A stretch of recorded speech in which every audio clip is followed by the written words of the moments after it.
Hello student, આપણે આગળના લેક્ચરમાં પહેલું ચેપ્ટર ચાલુ કર્યું હતું ગણિતનું સંખ્યા પદ્ધતિ. તેનામાં આપણે વિવિધ સંખ્યાઓ વિશે ભણ્યા હતા, જેવી રીતે કે પ્રાકૃતિક સંખ્યાઓ, સમય સંખ્યાઓ, પૂર્ણ સંખ્યાઓ, પૂર્ણાંક સંખ્યાઓ વગેરે સંખ્યાઓ વિશે ભણ્યા હતા. ત્યારબાદ આપણે સમય સંખ્યાના દાખલા પણ કે બે સંખ્યા વચ્ચેની સમય સંખ્યાઓ કેવી રીતે શોધવાની એના દાખલા પણ કર્યા હતા ઉદાહરણના. હવે આપણે આગળ દેખીશું. તો આપણે હવે સ્વાધ્યાય 1.1 ચાલુ કરીએ છીએ. તો સ્વાધ્યાય 1.1માં પહેલું ચેપ્ટર છે, સ્વાધ્યાય 1.1માં પહેલો દાખલો છે, શું શૂન્ય એક સમય સંખ્યા છે? શું તમે એને પી પૂર્ણાંક અને ક્યુ શૂન્યતર પૂર્ણાંક હોય તેવા પી ક્યુ માટે પી છેદમાં ક્યુ સ્વરૂપમાં લખી શકશો? એટલે કે શૂન્યને આપણે સમય સંખ્યા સ્વરૂપે લખી શકીએ. તો જવાબ આવશે હા, શૂન્ય એક સમય સંખ્યા છે.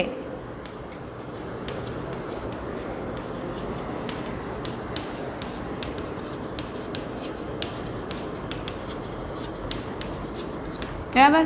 કેમ શૂન્ય એક સમય સંખ્યા છે? તો આપણે કારણ કે શૂન્ય, બરાબર, હવે શૂન્યના છેદમાં કશું નથી, પરંતુ શૂન્યના છેદમાં 1, શૂન્યના છેદમાં 2, શૂન્યના છેદમાં 3 એવી રીતે આપણે એને લખી શકીએ છીએ.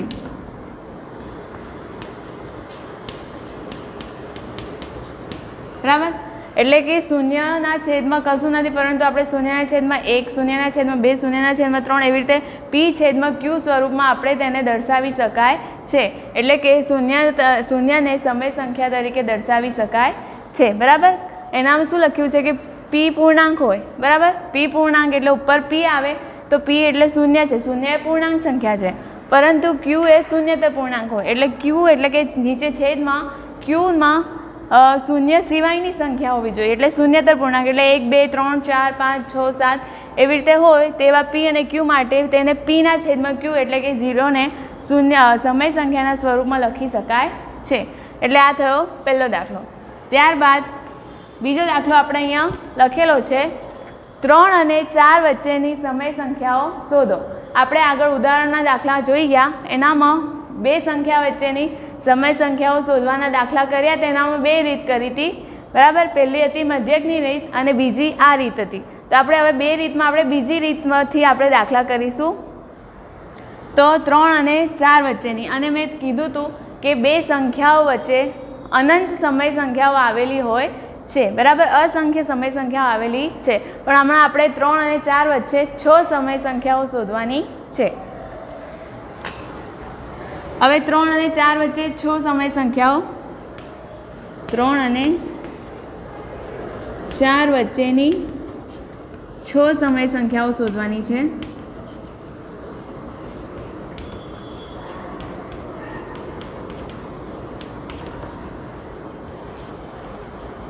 તો 6 સમય સંખ્યા શોધવાની છે. તો મેં કીધું તો એવી રીતે 6 + 1 એટલે કે જેટલી સમય સંખ્યા શોધવાની હોય એનામાં કેટલા ઉમેરવાના? 1. તો કેટલા મળશે આપણે? 7. હવે આ 7 વડે આપણે 3 અને 4 બંનેને ગુણીએ અને ભાગીએ. તો 3 અને 4ને 7 વડે ગુણતા અને ભાગતા. બરાબર. તો અહીંયા 3 × 7 છેદમાં ભાગ્યા 7. બરાબર. 3ને 7 વડે ગુણ્યા બી ખરા અને ભાગ્યા ખરા. અહીંયા બી 4 × 7 છેદમાં 7 ભાગ્યા 7. બરાબર. અહીં બી 4ને 7 વડે ગુણ્યા અને 7 વડે ભાગ્યા. હવે બરાબર 3 × 7નો શું કરવાનો? ગુણાકાર. તો 7 તરી 21, 21ના છેદમાં કેટલા આવ્યા? 7. અહીંયા બી 4 × 7નો શું કરીશું આપણે? ગુણાકાર. તો 4 × 7 = 28. તો 28ના છેદમાં 7. બરાબર. અહીં કેટલા મળ્યા? 21ના છેદમાં 7. અહીં કેટલા મળ્યા? 28ના છેદમાં 7. હવે આપણે આ બંને વચ્ચેની જેટલી સમય સંખ્યા હોય એટલી આપણે અહીં લખીશું. તો 21ના છેદમાં 7 પછી કઈ આવશે? તો અહીં લખીએ 3 અને 4 વચ્ચેની માંગેલ સમય સંખ્યાઓ બરાબર કેટલા આવશે 21 પછી 22/7, ત્યારબાદ 23/7, ત્યારબાદ 24/7, ત્યારબાદ 25/7, 26/7, 27/7 ને 28/7 તો અહીં છે જ. એટલે 1 2 3 4 5 6 એટલે 3 અને 4 વચ્ચેની 6 સમય સંખ્યાઓ મળી ગઈ. આવી રીતે આપણે પહેલી મધ્યકની રીત જે ઉદાહરણના દાખલામાં કરાવી હતી એ રીતે પણ આ બંને વચ્ચેની સમય સંખ્યાઓ શોધી શકાય છે. બરાબર, એ સમય સંખ્યાઓ શોધીશું તો એ થોડી અલગ આવશે, કારણ કે મેં કીધું હતું એમ કે અનંત સમય સંખ્યાઓ આવેલી હોય છે બંને વચ્ચે. ત્યારબાદ ત્રીજો દાખલો દેખીએ. 3/5 અને 4/5 વચ્ચેની 5 સમય સંખ્યાઓ શોધો. હવે આનામાં કેટલી સમય સંખ્યાઓ શોધવાની છે? 5. કઈ બે સમય સંખ્યા વચ્ચે શોધવાની છે? 3/4 અને 5 અને 4/5. આ બંને વચ્ચેની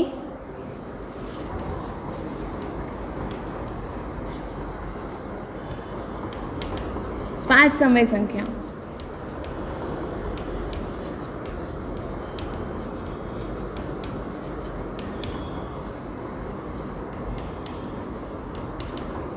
બરાબર, હવે આ બંને વચ્ચેની 5 સમય સંખ્યાઓ શોધવાની છે. તો 5 વત્તા કેટલા કરીશું આપણે? 1. બરાબર, કેટલા આવશે? 6. બરાબર, હવે આ 6 ને 3/5 સાથે ગુણીશું અને ભાગાકાર કરીશું, અને 4/5 સાથે ગુણાકાર કરીશું અને ભાગાકાર કરીશું. તો 3/5 અને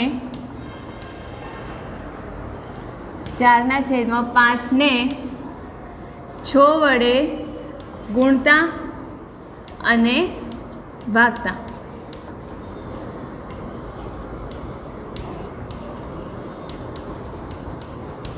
બરાબર, તો હવે 3/5 ગુણ્યા 6 અને ભાગ્યા 6. બરાબર, એટલે 6 વડે ગુણાકાર બી કર્યો અને 6 વડે ભાગાકાર બી કર્યો. અહીં બી 4/5 ગુણ્યા 6 અને ભાગ્યા 6. બરાબર, હવે આપણે ગુણાકાર કરીશું તો 6 તરી 18 છેદમાં 5 છંગ 30. એવી રીતે 6 ચોક 24 અને 5 છંગ 30.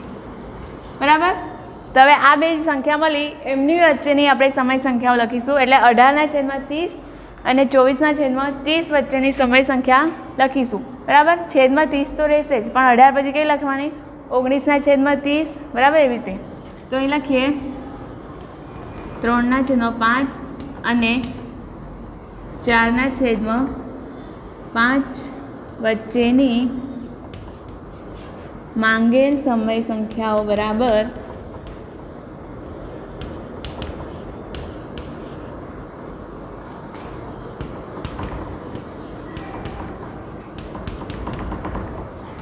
18 પછી કઈ આવશે? 19/30, 20/30,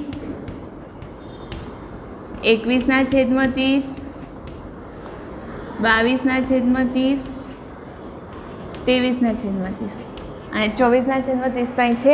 એટલે કેટલી મળી? 1 2 3 4 5. બરાબર, એટલે આવી રીતે કોઈ પણ બે સંખ્યાઓ વચ્ચેની સમય સંખ્યાઓ આ રીતે શોધી શકાય છે. ત્યારબાદ છે ચોથો દાખલો છે. નીચેના વિધાનો સત્ય છે કે અસત્ય કારણ સહિત જણાવો. બરાબર, દાખલા નંબર 4 માં પહેલું વિધાન છે, એટલે કે હવે આ 3 વિધાનો આપેલા છે, એ ખરા છે કે ખોટા કારણ આપીને આપણે જણાવવાના છે. તો પહેલું વિધાન છે દરેક પ્રાકૃતિક સંખ્યા એ પૂર્ણ સંખ્યા છે. બરાબર, હવે પ્રાકૃતિક સંખ્યા આપણે પહેલાં આગળના લેક્ચરમાં ભણી ગયા કે પ્રાકૃતિક સંખ્યા એટલે 1 2 3 4 5 અનંત સુધી. બરાબર, એટલે અને પૂર્ણ સંખ્યા એટલે કઈ આવશે? એનામાં ખાલી શું ઉમેરાશે? ખાલી 0. 0 1 2 3 4. તો શું કીધું છે? પ્રાકૃતિક સંખ્યા એ પૂર્ણ સંખ્યા છે. તો હા, પ્રાકૃતિક સંખ્યા પૂર્ણ સંખ્યા છે. એટલે શું લખવાનું? આ વિધાન કેવું છે? સત્ય.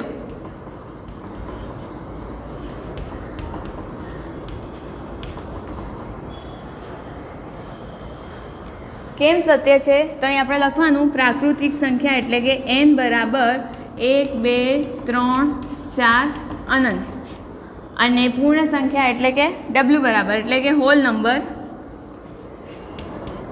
એના ખાલી શું મેળાશે? 0 1 2 3 4, એટલે કે પૂર્ણ સંખ્યામાં ખાલી શું મેળાયું? 0. એટલે શું કીધું છે? દરેક પ્રાકૃતિક સંખ્યા એટલે દરેક પ્રાકૃતિક સંખ્યા એટલે આ શું આવી? 1 2 3 4 એ પૂર્ણ સંખ્યા છે. તો દેખો પૂર્ણ સંખ્યામાં બી 1 2 3 4 આવશે અનંત સુધી, બરાબર કે?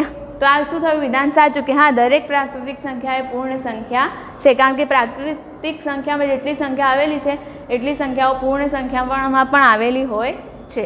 એટલે આ વિધાન કેવું છે? સત્ય, એટલે કે સાચું વિધાન છે.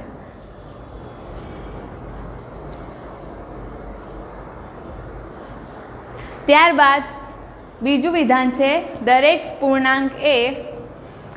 પૂર્ણાંક એ પૂર્ણ સંખ્યા છે. તો અહીં જોઈએ આપણે.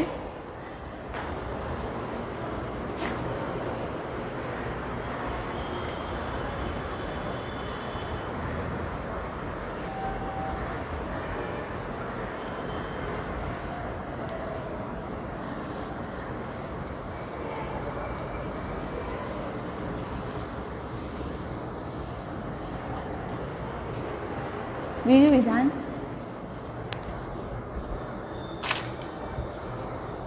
દરેક પૂર્ણાંક એ પૂર્ણ સંખ્યા છે. તો પૂર્ણાંક એટલે કયા નંબર આવશે?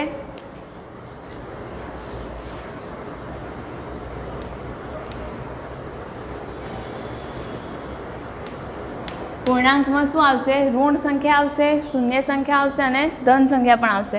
તો આપણે એને કયા એના વડે દર્શાવીશું? આપણે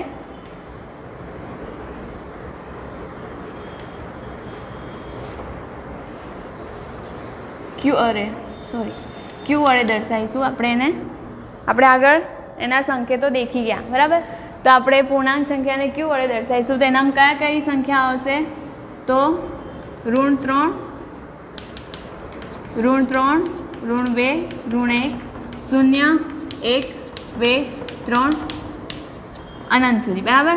એટલે કે પૂર્ણાંક સંખ્યાઓમાં ઋણ સંખ્યા પણ છે, શૂન્ય પણ છે અને ધન સંખ્યા પણ છે. તો શું કીધું છે? પૂર્ણાંક સંખ્યા પૂર્ણ સંખ્યા છે. તો પૂર્ણ સંખ્યાને આપણે હમણાં દેખ્યું શેના વડે દર્શાવ્યું છે? 0 1 2 3 4. આ કઈ સંખ્યા છે? પૂર્ણ સંખ્યા છે. તો હવે આનામાં પૂર્ણાંક સંખ્યામાં ઋણ ધન અને શૂન્ય બંને છે, જ્યારે પૂર્ણ સંખ્યામાં ખાલી ધન સંખ્યા અને શૂન્ય છે, ઋણ સંખ્યા નથી, બરાબર? એટલે કે દરેક પૂર્ણાંક સંખ્યા એ પૂર્ણ સંખ્યા નથી, બરાબર? એટલે કે આ વિધાન કેવું છે? અસત્ય. કારણ કે કોઈ પણ ઋણ સંખ્યા લઈ લઈએ કે ઋણ 5 એ પૂર્ણાંક તો સંખ્યા છે, પરંતુ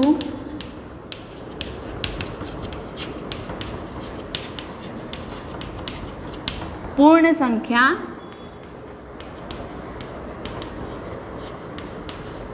નથી, બરાબર? કારણ કે ઋણ 5 એ પૂર્ણાંક સંખ્યામાં આવે છે, પણ પૂર્ણ સંખ્યામાં ઋણ સંખ્યાઓ આવતી નથી. એટલે આ વિધાન કેવું થયું? અસત્ય.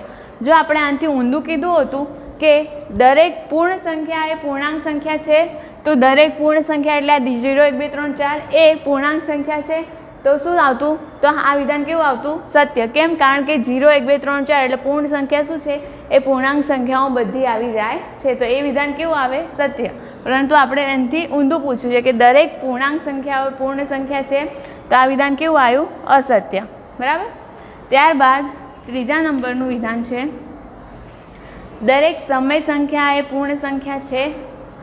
હવે સમય સંખ્યા એટલે કયું સ્વરૂપ આવી ગયું? p ના છેદમાં q સ્વરૂપ, એટલે કે અંશ અને છેદ આવી ગયો. તો એને આપણે સમય સંખ્યાને રેશનલ નંબર વડે દર્શાવીશું. તો r બરાબર કોઈ પણ લઈએ, 1/4, 5/6, 2/4, 3/5, બરાબર? આ બધી કઈ થઈ? સમય સંખ્યાઓ. તો એ સમય સંખ્યાઓ એ પૂર્ણ સંખ્યા છે. તો પૂર્ણ સંખ્યા કઈ છે? આગળ લખીએ એમ 0 1 2 3 4 બરાબર. તો આ સમય સંખ્યાઓ પૂર્ણ સંખ્યા છે. તો આ વિધાન કેવું આવશે? અસત્ય. કારણ કે પૂર્ણ સંખ્યામાં અંશ અને છેદ આવતું નથી, એટલે કે પીના છેદમાં ક્યુ સ્વરૂપને કોઈ સંખ્યા આવતી નથી. બરાબર. તો આ વિધાન કેવું આવશે?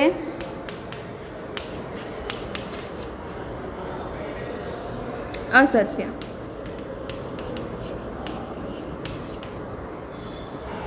કારણ કે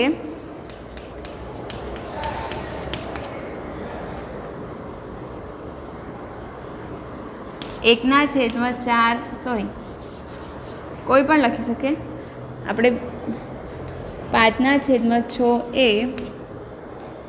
સમય સંખ્યા છે,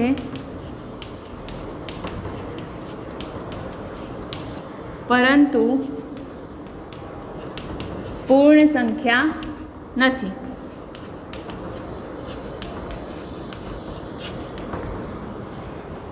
બરાબર. એટલે કે સમય સંખ્યાઓ એ પૂર્ણ સંખ્યા, દરેક સમય સંખ્યાઓ એ પૂર્ણ સંખ્યા નથી. બરાબર. એટલે આ રીતે આપણો સ્વાધ્યાય 1.1 અહીં પૂરો થાય છે. તો એનામાં 4 દાખલા આપણે જોઈએ સ્વાધ્યાય 1.1માં. પહેલું શૂન્યવાળો, પછી બીજો આપણે બે સંખ્યાઓ વચ્ચેની સમય સંખ્યાઓ દેખ્યું, ત્રીજો પણ એ દેખ્યો, અને ચોથો વિધાનોવાળો દેખ્યો. બરાબર. આ દાખલાઓ જે સ્વાધ્યાય 1.1ના છે એ આગળ મેં 2 ઉદાહરણ કરાયા હતા એના જેવા જ છે. હવે આપણે આગળ અસમય સંખ્યાઓ વિશે ભણીશું. બરાબર.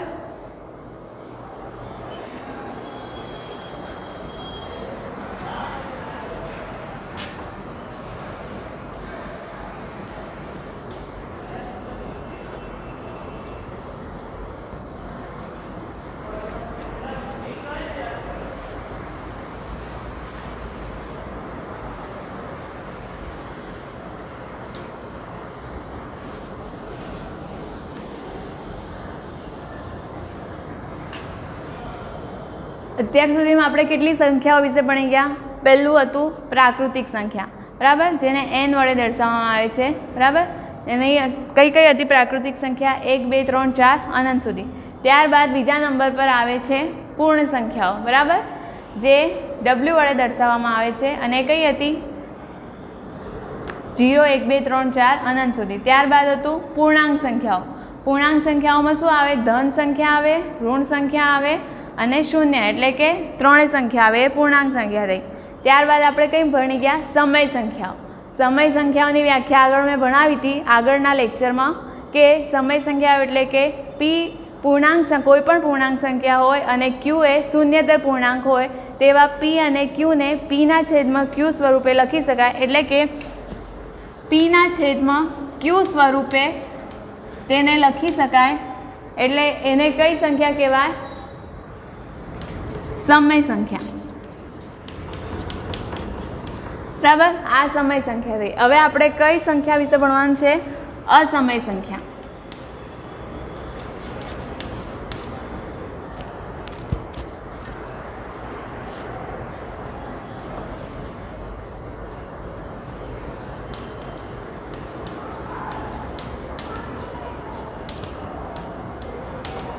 બરાબર. હવે આપણે આગળ અસમય સંખ્યાઓ વિશે ભણીશું. તો જેને ઇંગ્લિશમાં કહેવામાં આવે છે ઇરેશનલ નંબર્સ. બરાબર. સમય સંખ્યાને રેશનલ નંબર્સ કહેવામાં આવે છે, જ્યારે અસમય સંખ્યાને શું કહેવામાં આવે છે? Irrational numbers. બરાબર. તો આની વ્યાખ્યા કઈ છે? તો સમય સંખ્યાને શું હતું કે પી અને પીના છેદમાં ક્યુ સ્વરૂપે લખી શકાય. હવે અહીંયા આની વ્યાખ્યા છે, જો સંખ્યા એસ માટે પી એ કોઈ પણ પૂર્ણાંક અને ક્યુ એ શૂન્યતર પૂર્ણાંક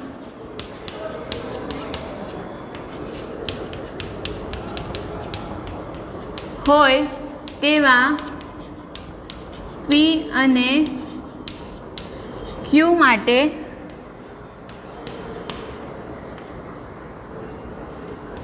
પીના છેદમાં ક્યુ સ્વરૂપે મૂકી ન શકાય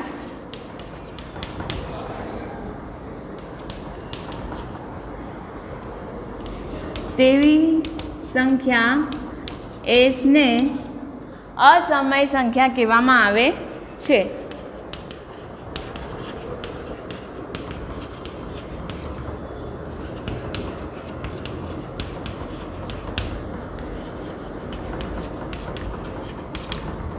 બરાબર. એટલે કે પહેલું સમય સંખ્યા શું હતું કે પી પી કોઈ પણ પૂર્ણાંક હોય અને ક્યુ એ શૂન્યતર પૂર્ણાંક હોય અને બંનેને પીના છેદમાં ક્યુ સ્વરૂપે મૂકી શકાય તો તેને સમય સંખ્યા. જ્યારે અસમય સંખ્યામાં શું છે કે કોઈ પણ સંખ્યા એસ માટે એટલે કોઈ પણ સંખ્યા લઈએ એનામાં પી એ કોઈ પણ પૂર્ણાંક હોય બરાબર અને ક્યુ એ શૂન્યતર પૂર્ણાંક એટલે કે ક્યુ એ શૂન્ય સિવાયની કોઈ પણ પૂર્ણાંક સંખ્યા હોય એ બંનેને પી અને છેદના ક્યુ સ્વરૂપમાં મૂકી ન શકાય. દેખજો અહીં ધ્યાન આપજો, અહીં મૂકી ના શકાય એટલે કે પી છેદમાં ક્યુ સ્વરૂપે તેને લખી ન શકાય તેવી સંખ્યા એસને અસમય સંખ્યા કહેવામાં આવે છે. ઉદાહરણ તરીકે √2 √3 √5 બરાબર વર્ગમૂળમાં 7 બરાબર વર્ગમૂળમાં 2 વર્ગમૂળમાં 3 વર્ગમૂળ 5 વર્ગમૂળ 7 એટલે વર્ગમૂળમાં જેટલી સંખ્યાઓ આપણે લખતા હોય એ બધી વત્તા બીજી કઈ આવશે પાઈ વિશે આપણે આગળ ભણી જ ગયા છીએ બરાબર. પાઈ એ પણ કેવી સંખ્યા છે અસમય સંખ્યા છે. ત્યારબાદ 0.10 110 111 410 બરાબર એટલે આ કયું સ્વરૂપ થયું દશાંશ સ્વરૂપ બરાબર. એટલે વર્ગમૂળમાં કોઈ સંખ્યા હોય પાઈ હોય કે કોઈ દશાંશ સ્વરૂપમાં સંખ્યા હોય આ બધી કઈ સંખ્યાઓ થશે અસમય સંખ્યાઓ કહેવાય બરાબર. દશાંશમાં કોઈ પણ સંખ્યા દશાંશ સ્વરૂપની કોઈ પણ સંખ્યા હોય એને પણ કઈ સંખ્યા કહેવાય છે અસમય સંખ્યા કહેવાય છે. પાઈ પણ અસમય સંખ્યા. આ સિવાય વર્ગમૂળમાં 7 હોય વર્ગમૂળમાં 9 હોય વર્ગમૂળમાં 10 હોય વર્ગમૂળ કે જે સંખ્યાનું વર્ગમૂળ નીકળતું નથી બરાબર. હવે ધારો કે આપણે વર્ગમૂળમાં 4 લઈએ તો આ વર્ગમૂળમાં 4 હોય તો આનું વર્ગમૂળ નીકળે છે કેટલું નીકળે છે વર્ગમૂળ 4નું 2 તો પણ આને પછી આ સંખ્યાને આપણે અસમય સંખ્યા કહી શકતા નથી. પરંતુ આપણે કઈ લેવાની જે સંખ્યાનું વર્ગમૂળ નીકળતું ન હોય એટલે કે વર્ગમૂળ 2 વર્ગમૂળ 3 આ સંખ્યાના વર્ગમૂળ નીકળતા નથી બરાબર. તો આવી સંખ્યા કઈ સંખ્યા કહેવાશે અસમય સંખ્યા કહેવાય છે. જેવી રીતે મેં આગળ કીધું હતું કે સમય સંખ્યાઓ પણ અનંત હોય છે તેવી જ રીતે અસમય સંખ્યાઓ પણ અનંત હોય છે. મેં કીધું હતું એમ કે બે સંખ્યાઓ વચ્ચેની આપણે સમય સંખ્યાઓ શોધી હતી તો અસંખ્ય સમય સંખ્યાઓ મળી શકે એવી રીતે જ અસમય સંખ્યાઓ પણ અનંત વિસ્તરેલી હોય છે બરાબર. ત્યારબાદ આપણે જોઈશું વાસ્તવિક સંખ્યાઓ જેને ઇંગ્લિશમાં કહેવામાં આવે છે રિયલ નંબર્સ.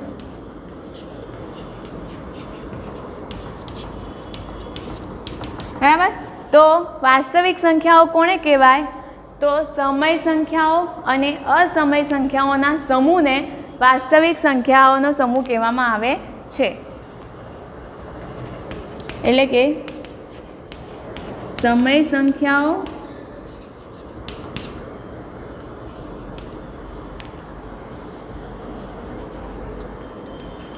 અને અસમય સંખ્યાઓના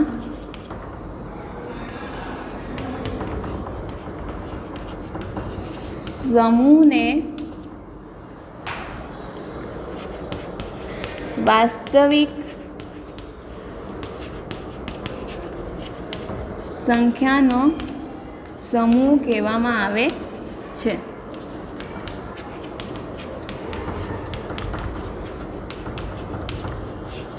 એટલે કે સમય સંખ્યાઓ અને અસમય સંખ્યાઓ બંનેના સમૂહને ભેગા કરીએ તો આપણે કઈ સંખ્યાઓ મળે છે? વાસ્તવિક સંખ્યાઓનો સમૂહ મળે છે, જેને વાસ્તવિક સંખ્યા કહેવામાં આવે છે. અને વાસ્તવિક સંખ્યાને r વડે દર્શાવવામાં આવે છે.